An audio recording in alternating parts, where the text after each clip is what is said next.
merci pour cette conférence super didactique. Moi j'aurais une question sur la maturité des plateformes en fait. Quand un projet mûrit, on va avoir besoin de le faire évoluer, etc. Certaines plateformes que j'ai pu tester, il y a un gros problème dans la gestion de version justement. C'est-à-dire qu'en fait comme tout est en fait du paramétrage, c'est de la base de données.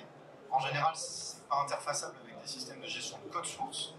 Donc, certes, ça prend quelques minutes pour faire des clics, mais en fait, on est obligé à chaque fois de refaire le paramétrage en prod, en dev et tout ça. Est-ce qu'il existe des plateformes aujourd'hui qui justement intègrent cette gestion de version, de déploiement sur différents environnements? Alors, par exemple, OutSystem va effectivement gérer ça. Donc, pour faire le point là-dessus, effectivement, et pour juste un peu illustrer, effectivement, ça c'est lorsqu'on va essayer de choisir en fait une plateforme. Le premier des critères, c'est les environnements, effectivement. Avoir toujours un environnement de développement, un environnement de recettes et de production, donc 3 environnements différents. Parce que vous avez une application qui tourne en production, si vous faites un changement et que c'est directement répercuté en production, donc il n'y a qu'un seul environnement, et là on peut avoir des surprises. D'accord ? Donc toujours choisir des plateformes qui proposent ce type de solution, c'est-à-dire découper en fait en plusieurs environnements pour que vous soyez libre de modifier les choses, tester, recéter comme une application classique, recéter et après mettre en production. Donc il y a des outils effectivement comme OutSystem qui permettent de le faire. Après, quand c'est des plateformes qui ne génèrent pas de code, effectivement là il n'y a pas de gestion de code source parce que le code source en fait finalement il n'existe pas. Après il peut y avoir du versionning sans parler forcément d'environnement. On peut versionner aussi des choses, mais ça va dépendre effectivement des plateformes.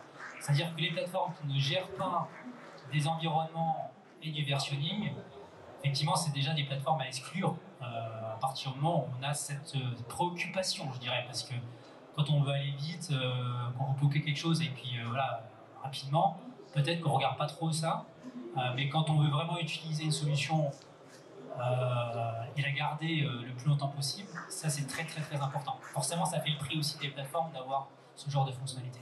Tu as évoqué beaucoup d'outils via plateforme, donc des outils en ligne où on va payer des abonnements. On ne trouve plus que ça dans le low-code ou il reste des outils plus classiques? C'est surtout les plateformes no-code qui sont en ligne majoritairement, parce que c'est le modèle qui va bien et c'est assez facile, donc en mode SaaS, cloud, etc.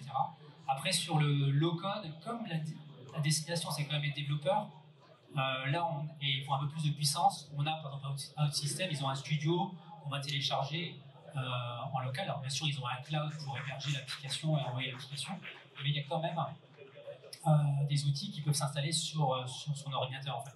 Mais c'est surtout les plateformes low-code qui disposent certaines d'outils qu'on peut installer.